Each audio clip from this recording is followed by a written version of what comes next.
ফ্যাসিবাদের যে আমল ছিল, যে সময়গুলো ছিল, সেটা যে কোনো দেশপ্রেমিক এবং যারা এই দেশের পক্ষে কথা বলেছে, হোক সেটা শিবির, হোক সেটা অন্য যে কোনো মত বা আদর্শের, তাদেরকেই দমন করা হয়েছে।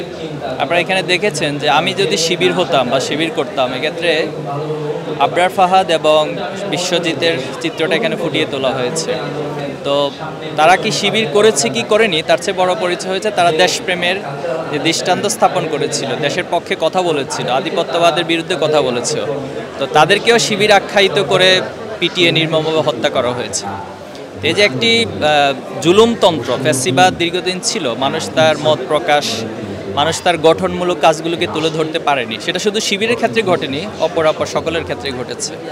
তো সেই জায়গা থেকে আলহামদুলিল্লাহ 5ই আগস্টের পরবর্তী যে বাংলাদেশ, এখানে সবাই তার মত কেউ উপস্থাপন করতে পারবে, সবাই তার ক্রিয়েটিভ এবং গঠনমূলক কাজগুলিকে উপস্থাপন করতে পারবে বা পারছে। তো তারই ধারাবাহিকতা ছাত্র শিবিরের এই আয়োজন শাহবাগের জাতীয় জাদুঘরে।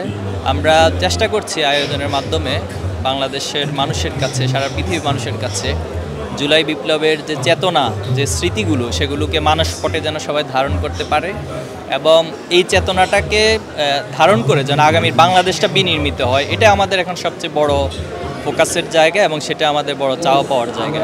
তো ঢাকার মাধ্যমে শুরু হয়েছে, আমরা প্রত্যাশা করব এখন আমাদেরও পরিকল্পনা রয়েছে এটা বিভিন্ন মহানগর, জেলা এবং প্রতিষ্ঠান কেন্দ্রিক ছড়িয়ে দেওয়ার। তো সে সাথে ছাত্র শিবিরের প্ল্যাটফর্মের বাহিরেও যারা আছেন, অন্যান্য রাজনৈতিক দল, সামাজিক সংগঠন বা শিক্ষার প্রতিষ্ঠান রিলেটেড যারা আছেন, তাদের কাছে আহ্বান থাকবে তারাও এই আয়োজনগুলোকে বেশি বেশি করবেন এবং সরকার যারা আছেন, ইন্টারিম গভর্নমেন্ট, তারাও এই জায়গাগুলোতে প্যাট্রোনাইজ করবে, সহযোগিতা করবে, সে প্রত্যাশা আমরা রাখছি। এটা ছড়িয়ে যাবে গ্রাম অঞ্চল।